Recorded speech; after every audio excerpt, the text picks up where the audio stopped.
The early morning mist hung low over the town of Ironhaven, shrouding its red brick buildings and narrow streets in a gray haze.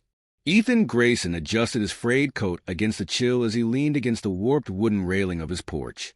The view before him, a tired landscape of boarded-up shops and rusting lampposts, was a daily reminder of the stagnation he couldn't escape.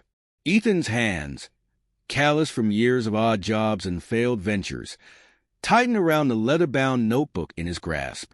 It was his father's journal, a relic of a man who had once been a beacon of innovation and ambition. Ethan's father, Charles Grayson, had been an inventor, a man of vision whose dream of clean, limitless energy had consumed his life. That dream had died with him, leaving behind only debt, disappointment, and this journal. Its pages filled with half-formed blueprints, cryptic notes, and an unfulfilled promise. Ethan flipped the journal open, his eyes tracing the neatly drawn lines of a blueprint labeled the Helios Engine. The intricate design mocked him. He understood enough to grasp its potential, but not enough to bring it to life. And even if he could, what chance did he have in a town like this, where opportunity felt like a myth? Still staring at that thing, huh?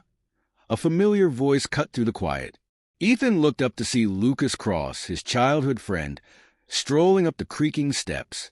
Lucas was a wiry man with a perpetually crooked grin and a pair of thick-rimmed glasses perched on his nose. He was dressed in his usual uniform of a well-worn hoodie and jeans, a laptop bag slung over one shoulder.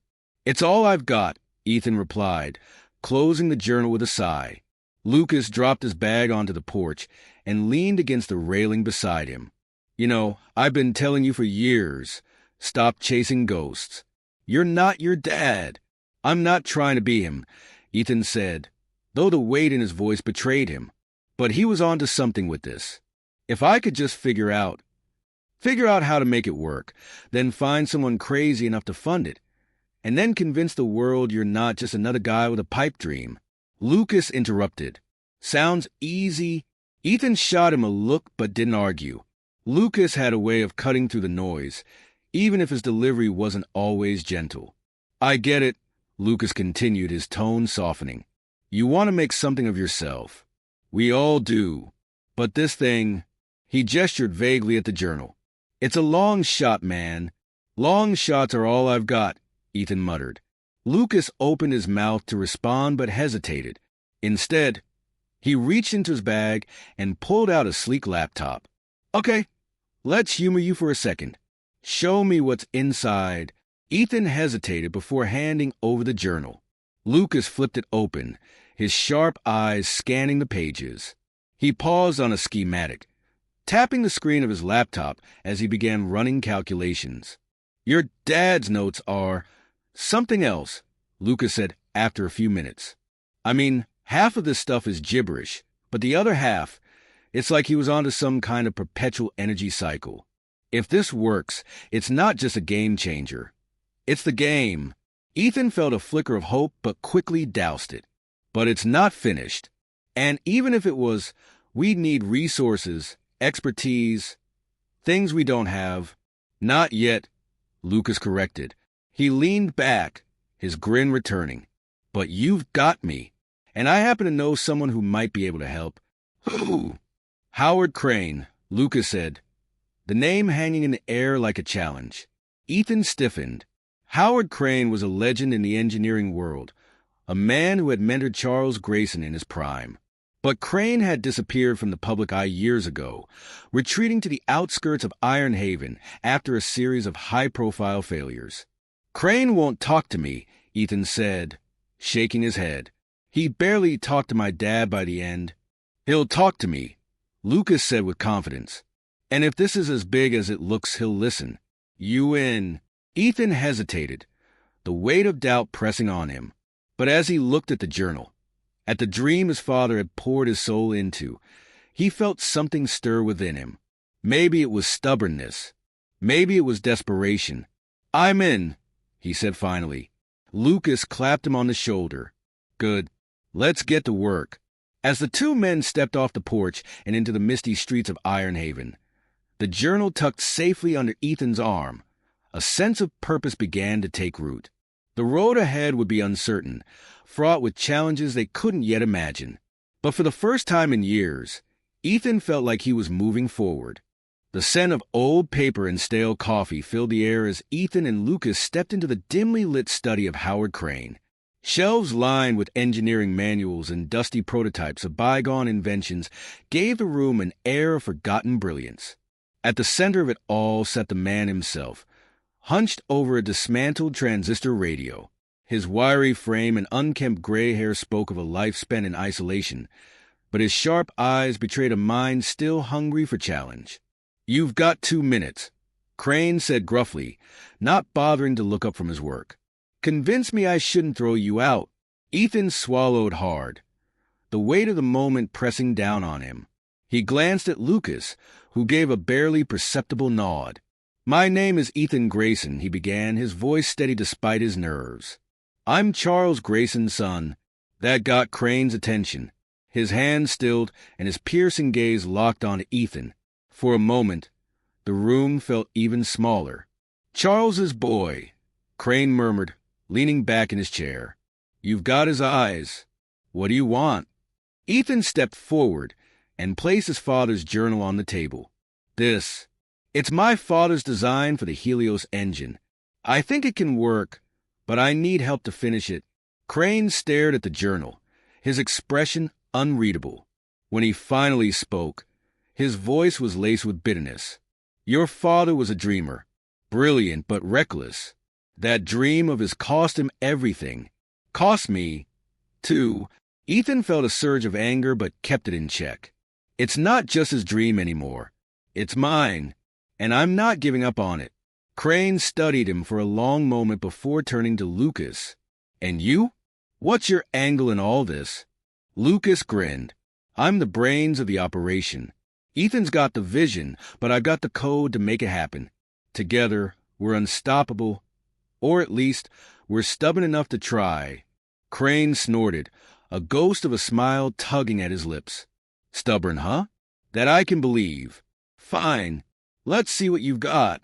Over the next several hours, the trio pored over the journal, dissecting its cryptic notes and intricate diagrams.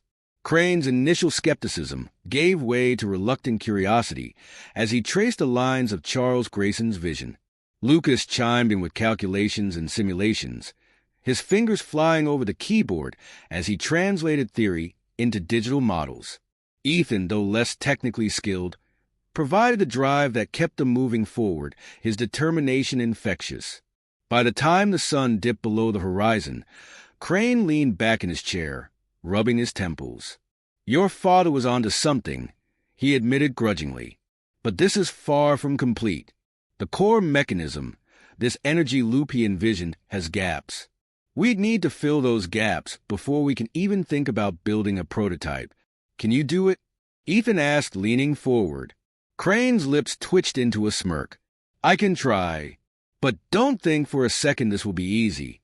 This kind of work, it's a crucible. It'll test every ounce of patience, skill, and trust we have. You two ready for that?" Lucas glanced at Ethan and shrugged. "Patience isn't my strong suit, but I'm all in." "So am I," Ethan said without hesitation. Crane nodded. "Good. Then let's get started."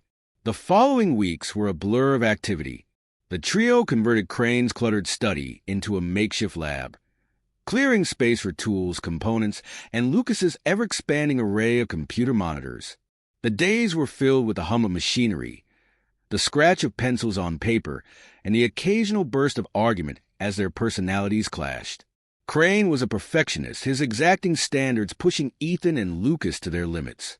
Lucas, ever the pragmatist, often clashed with Crane's methodical approach, arguing for faster, more efficient solutions. Ethan found himself caught in the middle, mediating their disputes while grappling with his own insecurities. One evening, after a particularly heated argument over the prototype's power source, Ethan slammed his tools onto the workbench. "Enough!" he shouted, his voice echoing through the small lab. Crane and Lucas fell silent, both turning to look at him. "This isn't going to work if we're constantly at each other's throats," Ethan said, his voice tight with frustration. "We're supposed to be a team." My dad believed in this. I believe in this. But we're not going to get anywhere if we can't work together. Crane sighed, rubbing the bridge of his nose. You're right, he admitted. Old habits die hard. I'll try to be less difficult. Lucas smirked. And I'll try to be more patient, but no promises. Ethan allowed himself a small smile. Good. Let's get back to it. The breakthrough came late one night, when Lucas discovered an overlooked detail in the journal. A line of code scrawled in the margin that hinted at a solution to the energy loop problem. With Crane's engineering expertise and Lucas's coding skills, they worked through the night, refining the design until the pieces finally clicked into place. As the first prototype took shape, Ethan felt a surge of pride and hope. For the first time, he began to see his father's dream as something tangible, something real. But he knew this was only the beginning. Their bond, forged in the crucible of collaboration, was growing stronger. Yet the road ahead remained fraught with uncertainty. And as the prototype hummed to life for the first time, Ethan couldn't shake the feeling that their greatest challenges were yet to come. The lab buzzed with energy as the prototype of the Helios Engine stood on its test platform. Cables and wires coiled like the veins of a living organism. Ethan, Lucas, and Crane watched in tense silence as the machine's core began to hum, a faint glow radiating from within. It was the culmination of weeks of relentless work, sleepless nights, heated debates, and moments of doubt. Now, with the push of a button, their dream would either spark to life or fall apart. Are we ready? Lucas asked, his fingers hovering over the keyboard. His usual confidence was tempered by a rare flicker of hesitation. As ready as we'll ever be, Crane replied, his sharp eyes fixed on the prototype. Ethan stood between them, his heart pounding in his chest. Do it, he said, his voice steady despite the weight of the moment. Lucas hit the key, and the room filled with a low, resonant hum. The glow in the machine's core intensified, pulsing like a heartbeat. For a brief, exhilarating moment, it seemed to work. The readings on Lucas's monitors spiked, indicating a surge of energy unlike anything they had seen before. But then, without warning, the hum turned into a screeching whine. Sparks flew from the core as the machine began to shake violently. Crane shouted something, but his voice was drowned out by the deafening roar of the malfunction. Shut it down! Ethan yelled, panic gripping him. Lucas scrambled to kill the power, slamming the keyboard with frantic precision. The machine sputtered and went dark, leaving the lab in an eerie silence broken only by the sound of their labored breathing. Ethan stared at the smoking remains of the prototype, his stomach sinking. What happened? He asked, his voice hollow. We overloaded the core, Crane said grimly, inspecting the damage. The energy loop collapsed under its own weight. It's a fundamental flaw in the design, which means, Ethan began, dreading the answer. Which means it won't work, Crane finished bluntly. For a long moment, no one spoke. The failure hung heavy in the air, crushing the fragile hope they had nurtured. Ethan sank onto a nearby stool, his head in his hands. He had staked everything on this project, his time, his energy, his father's legacy, and now it felt like it had all been for nothing. Lucas broke the silence, his tone uncharacteristically subdued. We can try again. Fix the flaw. That's what we do, right? It's not that simple, Crane said, shaking his head. This isn't just a minor setback. The flaw is in the foundation. Starting over might not even be possible. Ethan looked up, his eyes filled with a mixture of anger and despair. So what? We just give up? Walk away like my father did? Crane's expression hardened. Your father didn't walk away. He died trying to make this work. Sometimes the cost is too high. The words hit Ethan like a blow, but they also ignited a spark of defiance. He stood, his jaw set.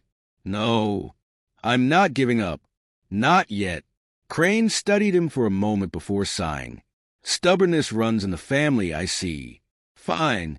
Let's see if there's anything worth salvaging. The following days were grueling.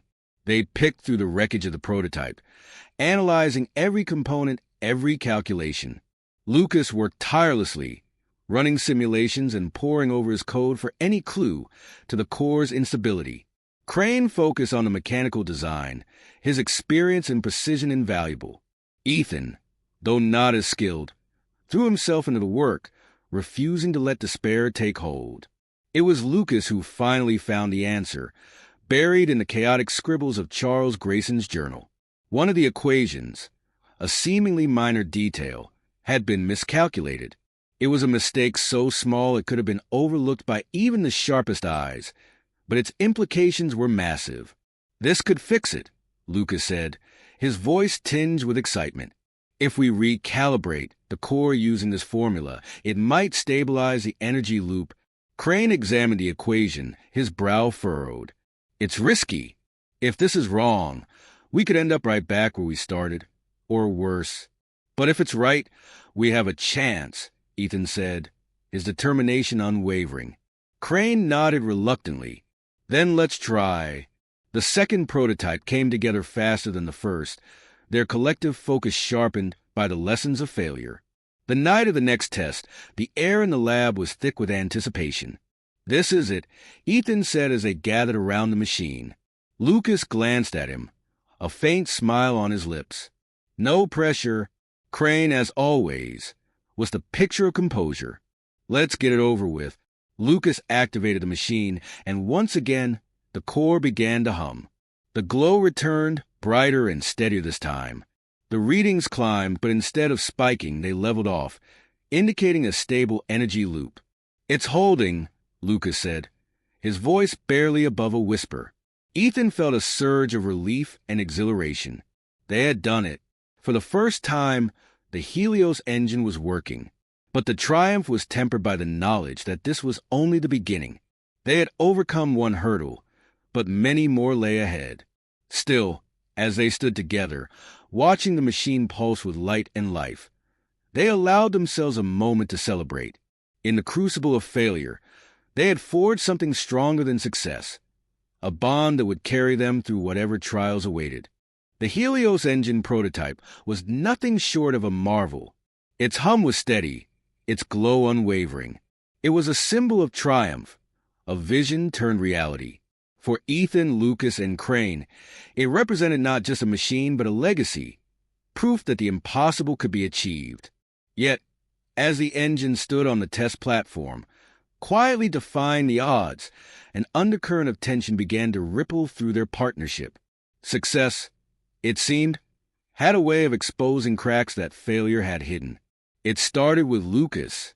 He had always been the pragmatist, the one who viewed the world through the lens of efficiency and opportunity. So when he was approached by Victor Hall, a well-known venture capitalist with a reputation for ruthless ambition, Lucas couldn't ignore the man's offer. Victor arrived unannounced one evening, his polished demeanor a stark contrast to the chaos of the lab. Dressed in a tailored suit and carrying an air of authority, he took one look at the Helios engine and saw not just potential but power. "This is extraordinary," Victor said, circling the machine with a predatory smile. "With the right backing, this could change the world and make you all very rich men in the process." Crane's scowl deepened as he crossed his arms. "We're not interested in selling out. This isn't about money." Victor raised an eyebrow. "No? Then what is it about? Legacy? Idealism? Don't fool yourselves. Nothing changes without the right resources. And I can provide those resources." Ethan stepped forward, his voice firm. "We're not handing this over to anyone. This project is ours, and it stays that way." Victor shrugged, his smile never wavering. "Fair enough, but think it over. The world is full of dreamers who never made it past the garage. Don't let that be your story." With that, he left, his parting words hanging in the air like a challenge. Over the next few days, the atmosphere in the lab grew tense. Lucas, who had been uncharacteristically quiet during Victor's visit, became increasingly withdrawn. He spent long hours at his computer, his brow furrowed in thought. Ethan noticed but chose not to press him, assuming Lucas was simply grappling with the same doubts they all felt. The betrayal came without warning. Ethan returned to the lab late one night to find Lucas packing up his laptop and a set of schematics. The sight stopped him cold. "What are you doing?" Ethan demanded, his voice laced with disbelief. Lucas froze, guilt flashing across his face before he forced a grin. "Relax, man. I'm just backing up some files." Ethan stepped closer, his jaw tightening. "Don't lie to me. You're taking this to Victor, aren't you?" Lucas's grin faltered. "Look, Ethan, this isn't what you think. I'm trying to help us. Victor's right. We need funding, connections, a way to get this out there. You think we can do that on our own?" "This isn't about funding," Ethan shot back. "It's about trust, about integrity. You're selling out everything we've worked for, everything my father believed in." Lucas's expression hardened. "Your father's dream doesn't mean we have to live like martyrs. This is bigger than us, Ethan. If we don't move fast, someone else will. I'm just making sure we're ahead of the curve." Before Ethan could respond, Crane appeared in the doorway, his presence like a storm cloud. "Lucas," he said, his voice low and dangerous, "put the files back. Now." Lucas hesitated, his eyes darting between Ethan and Crane. Then, with a frustrated sigh, he set the laptop down. "Fine, but don't say I didn't warn you when this all goes nowhere." He stormed out of the lab, leaving a stunned silence in his wake. The betrayal cut deep, but it also strengthened Ethan and Crane's resolve. They doubled down on their work, refining the Helios engine and preparing for its public unveiling. It was a grueling process, made harder by the lingering shadow of Lucas's departure. But Lucas's betrayal wasn't the end of the story. A week later, he returned. His appearance was disheveled, his expression one of guilt and determination. He stood in the doorway of the lab, hesitant but resolute. "I messed up," Lucas admitted, his voice heavy. "Victor doesn't care about the engine. He just wants to strip it down and patent the pieces. I couldn't let him do that." Crane snorted.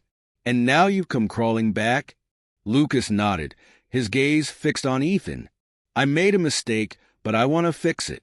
I'm not asking for forgiveness. I just want to help." Ethan stared at him for a long moment, torn between anger and the memory of their friendship. Finally, he sighed. "You're on thin ice, Lucas. One more misstep, and you're out for good." "Fair enough," Lucas said, a flicker of relief crossing his face.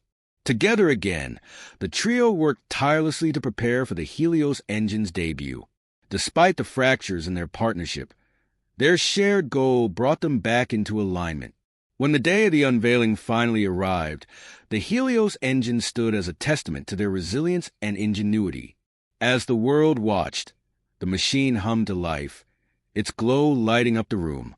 For a moment, all doubts and betrayals faded away, replaced by the undeniable truth of what they had accomplished together. Their journey was far from over, but in that moment, they stood united, a brotherhood forged in the crucible of trials, betrayal, and redemption. The auditorium was filled to capacity, buzzing with anticipation. Engineers, investors, journalists, and visionaries had gathered from across the globe to witness the culmination of years of work. At the center of it all stood the Helios Engine, its sleek, polished surface gleaming under the stage lights. It was no longer just a prototype. It was a symbol of what humanity could achieve when vision and determination triumphed over doubt. Backstage, Ethan adjusted his tie, his hands trembling slightly. This moment wasn't just about unveiling the Helios Engine. It was about proving that his father's dream had not died in vain. He glanced at Lucas and Crane, who stood beside him. Lucas wore an expression of quiet remorse, his loyalty still fragile but genuine. Crane, ever the stoic, gave Ethan a small nod. "Ready?" Crane asked, his voice calm as always. "As I'll ever be," Ethan replied, drawing in a deep breath. The lights dimmed and the crowd fell silent. Ethan stepped onto the stage, his heart pounding as he faced a sea of expectant faces. "Good evening," he began, his voice steady despite the weight of the moment. "Thank you all for being here. What you're about to see is not just a machine. It's a testament to what can be achieved when we refuse to give up, even in the face of impossible odds. He paused, letting the words sink in before continuing. The Helios Engine represents more than innovation. It represents a legacy, a dream my father dedicated his life to. Today, that dream becomes reality. With a gesture, he signaled to Lucas, who activated the machine. The core of the Helios Engine began to hum, its glow gradually intensifying. The room filled with an otherworldly light, and the air seemed to vibrate with energy. The crowd watched in awe as the machine demonstrated its capabilities. A display screen showed the engine converting solar energy into a stable, limitless power source, clean, efficient, and revolutionary. Gasps and murmurs rippled through the audience as the potential of the technology became clear. In that moment, the doubts, failures, and betrayals that had plagued the project faded into insignificance. The Helios Engine was a success, and the world would never be the same. As the demonstration ended, the crowd erupted into applause. Ethan felt a surge of emotion as he stepped forward to address them once more. This achievement was not the work of one man, he said, his voice thick with emotion. It was a result of a partnership, a brotherhood, that weathered every storm and came out stronger. To my team, Lucas and Crane, I owe more than I can put into words.